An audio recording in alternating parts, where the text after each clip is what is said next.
आप देख रहे हैं न्यूज़ 7 हिंदी, राष्ट्र प्रथम। नमस्कार दोस्तों, मैं शैलजा।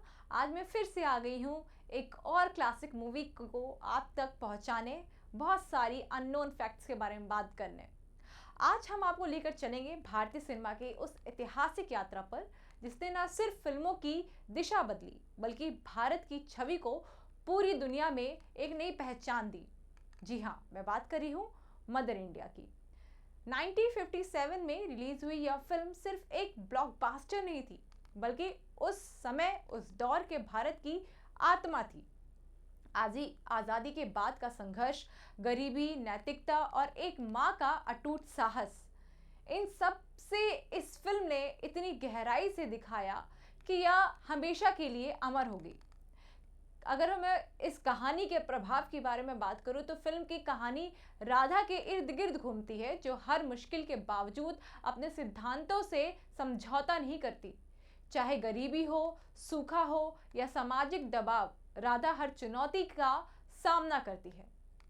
कुछ अननोन फैक्ट्स के बारे में अगर हम जानें तो बहुत कम लोग जानते हैं कि इस फिल्म के लिए नरगिस पहली पसंद नहीं थी, लेकिन बाद में उन्होंने इस रोल को इस तरह निभाया कि यह किरदार उनके नाम के साथ हमेशा के लिए जुड़ गया।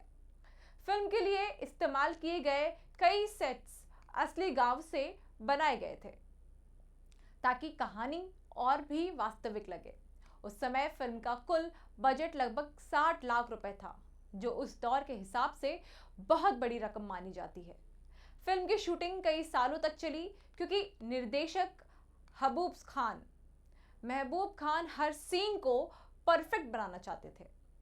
मदर इंडिया को कई अंतर्राष्ट्रीय फिल्म फेस्टिवल्स में सराहा गया और यह ग्लोबल स्तर पर भारतीय सिनेमा का प्रतिनिधित्व करने लगी।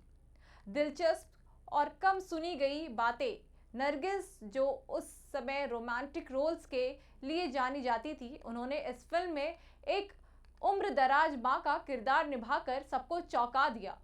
फिल्म का संगीत भी बेहद लोकप्रिय हुआ और आज भी इसके गाने सुने जाते हैं। फिल्म के कई दृश्य इतने भावुक थे कि शूटिंग के दौरान कलाकार खुद रो पड़ते थे। सुनील दत्त, जो फिल्म में नरगिस के बेटे बने थे, असल जिंदगी में उनके पति बन गए, जो अपने आप में एक दिलचस्प मोड़ है। कुछ कंट्रोवर्सीज की बात करें तो मदर इंडिया को लेकर सबसे बड़ा विवाद यह था कि इसमें भारत की गरीबी और पिछड़ेपन को बहुत खुलकर दिखाया गया। कुछ नेताओं और वर्गों ने कहा कि इससे अंतर्राष्ट्रीय स्तर पर देश की नकारात्मक छवि बन सकती है। वहीं कई फिल्म समीक्षाओं और बुद्धिजीवियों ने इसे भारत की सच्चाई बताया और कहा कि सिनेमा का काम सच दिखाना है, ना कि उसे छुपाना। फिल्म का क्लाइमेक्स आज भी बहस का विषय बना है। एक माँ अपने ही बेटे को गोली मार देती है। यह सीन नैतिकता बनाम ममता की सबसे बड़ी टक्कर को दर्शाता है। कुछ लोगों ने इसे बहुत कठोर बताया तो कुछ ने इसे न्याय की जीत कहा। एक और विवाद उस समय उठा जब कुछ लोगों ने फिल्म को सरकारी प्रोपोगेंडा करार दिया, यानी एक आदर्श भारत की छवि बनाने की कोशिश। हालांकि यह आरोप कभी साबित नहीं हो पाए।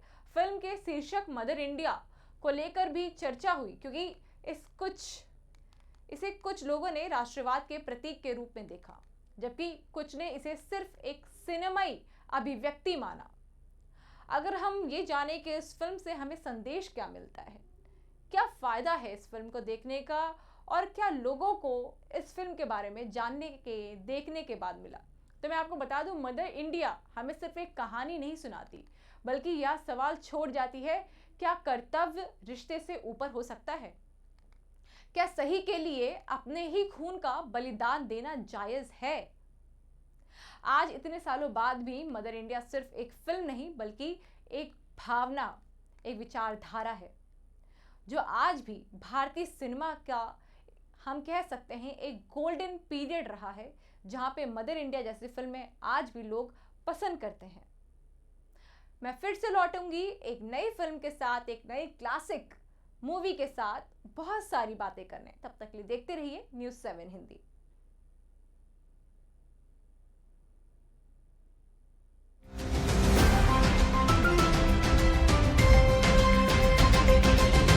देख रहे हैं न्यूज 7 हिंदी, राष्ट्र प्रथम। चुने हुए इंग्रेडिएंट्स कर लें क्या? और फाइनेस्ट ग्रेडिंग से बनते हैं